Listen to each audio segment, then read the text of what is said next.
Alright, let's look at the slide here where it says which option is best for me. There are a few factors to consider and a few points I'd like to make here. First, since you have the choice, you should be thinking about what is the best in the eyes of those who will evaluate the transcripts, namely college admissions counselors who often look at GPA first. Typically the higher the better. So let's first look at the chart again to make sure we know what we're talking about here. A 90 equals an A, which is 4 GPA points, and so on. So if the GPA points that you would earn in the class, like a 4.0, 3.0, all the way down, are higher than your cumulative GPA as it shows on the memo that you'll receive and in PowerSchool, then I recommend considering the numeric grade option, as that would increase your GPA. If the GPA points you would earn in the class are lower than your cumulative GPA, there's no harm in taking the pass withdrawal option, as you will still earn the credit, but your GPA will not decrease like it would if you took the numeric grade option.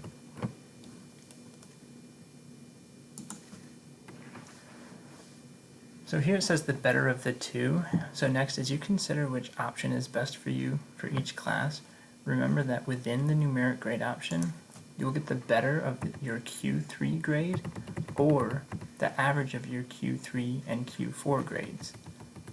So say you have an 88 in Q3 and you've been working hard from home to increase this. You'll need a 92% or higher to average a 90, which is an A, for the full semester. So instead of choosing to merely pass this class and receive a PC19 because you had a B, the numerical grade option here will take the higher of the two, so Q3 grade or full semester Q3 and 4 grade, meaning you would get an A despite having a B when we left the building in March. This also means that if you had a 50 in Q3, instead of failing, which is not an option this semester, or choosing to withdraw with a WC19, you have the opportunity to bring your Q4 grade up to a 70% in order for your Q3 and Q4 grades to average out to a passing grade for the semester, at 60%. Just a note, you're not able to choose to ignore your Q3 and just choose your Q4 score. Another thing you might be wondering is about this WC19. I really don't want to see any students opting for the WC19, especially in courses that typically require state tests, which are waived this semester. So please email me if you're considering this so that I can ensure that you understand the options so that you can choose wisely. However, just so you know, choosing to withdraw with a WC19 means that you do not pass the course, you do not get credit for the course, and if the course is required for you to graduate, you'll need to repeat the course in the classroom or through credit recovery before you graduate. The only benefit to WC19 is it does not count as a failing grade and thus does not count against your GPA. Again, if you think this is the right option for you, please email me to talk through it.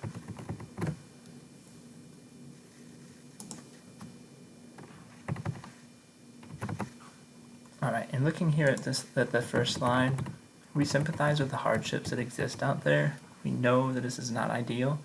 However, regardless of your choices, and although many of you will receive a passing status, you are encouraged to remain as engaged as possible in the learning and work to complete your courses.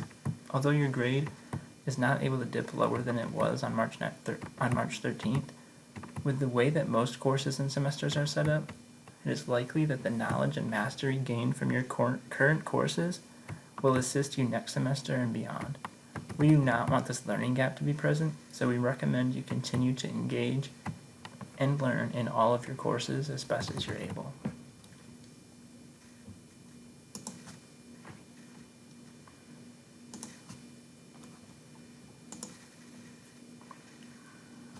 Alright, looking at this chart here, for those in the honors, AP, or college level courses, the idea of weight and rigor should also be on your mind.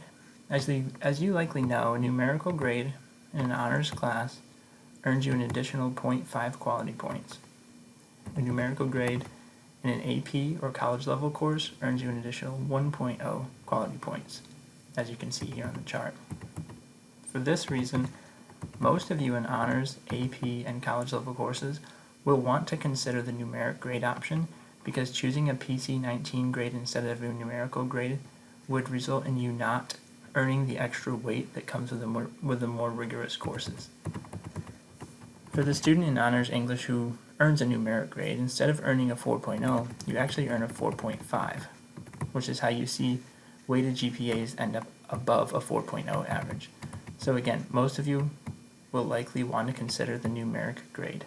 However, if your GPA coming into the semester is higher than the points you would earn from choosing the numeric grade option, then you still can consider taking a PC-19 and just the credit from the course, as the numeric grade option would actually decrease your GPA, regardless of those added points.